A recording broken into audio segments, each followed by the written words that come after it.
உலகத்திலேயே இந்த கோயில்ல தாங்க மருந்து பிரசாதமா தரப்படுது. உலக புகழ்பெற்ற நாடி ஜோதிடமும் இந்த ஊர்ல தான் பார்க்கப்படுது. நீங்க ஒரு சிவபக்தரா இருந்தா உங்களுக்கு கோயில் பிடிக்கும்னா கண்டிப்பா நீங்க போய் பார்க்க வேண்டிய ஒரு கோயில் தான் வைத்தீஸ்வரன் கோயில். இந்த கோயிலை பத்தி தெரிஞ்சுக்கிறதுக்கு முன்னாடி மாதிரியான இன்ட்ரெஸ்டிங்கான வீடியோஸ்க்கு கணேஷ் ராகவ் சேனலை சப்ஸ்கிரைப் பண்ணிக்கோங்க. மயிலாடுதுறை மாவட்டம் வைத்தீஸ்வரன் கோயில் வைத்தியநாத சுவாமி திருக்கோயிலுங்க. ஊரோடைய பேரும் சுவாமியோடைய பேரும் ஒரே பேர் தாங்க. இங்க இருக்கிற சிவபெருமான வைத்தியராகவே இங்க வர பக்தர்கள் பார்க்கறாங்க. 276 பாடல் பெற்ற ஸ்தலங்களில் ஒன்று. பல்லவர்கள் ஆட்சி காலத்துக்கும் முன்பட்ட காலகட்டத்திலிருந்து இந்த கோயில் இருக்கும்ன்றது ஒரு நம்பிக்கையா இருக்குங்க. பல மன்னர்கள் இந்த கோயிலுக்கு திருப்பணிகள் பண்ணியிருக்காங்க. இந்த கோயிலுடைய புராணம் என்ன அப்படின்னு கேட்டீங்கன்னா, புல்லிருக்கு வேலூர் அப்படின்னு இந்த ஊருக்கு புராண பேர் இருந்திருக்குங்க. அதாவது புல்லுனா ஜடாயு. ஜடாயுவுக்கு இங்க ராமர் ஈமை சடங்கு செஞ்சு இங்க இருக்கிற விபூதி குண்டத்துல தான் ஜடாயுவை தகனம் பண்ணார் அப்படின்னு நம்பப்படுதுங்க.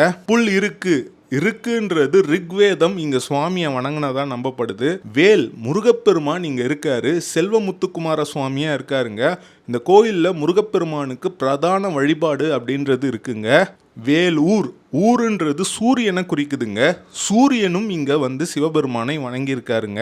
இன்னும் பல பேர் இங்க இருக்கிற சிவபெருமானை வணங்கியிருக்காங்க. அதுல முக்கியமானவர் அங்காரகன். அங்காரகன்னா செவ்வாய்ங்க. அவருடைய தொழுநோய் நீங்க இங்க சிவபெருமானை வணங்கி 48 நாள் இங்க தங்கி இருந்து இந்த குளத்துல நீராடி அவருடைய நோய் நீங்குச்சுன்றது நம்பிக்கைங்க. அதனாலதான் இவர் வைத்தியநாத சுவாமியா இருக்காரு. அம்பாள் தையல் நாயகியா இருக்காங்க. ரொம்ப பெரிய அற்புதமான கோயிலுங்க. இந்த கோயிலில் திருசாந்து அப்படின்ற ஒரு மருந்தானது கொடுக்கப்படுதுங்க.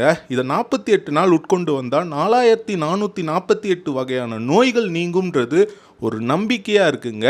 இன்னும் பல அற்புதங்கள் இந்த கோயிலில் இருக்குது. இந்த கோயிலை பற்றியான முழு விவரம் கொண்ட வீடியோ கணேஷ் ராகவ் சேனலில் இருக்குது, போய் பாருங்கள்.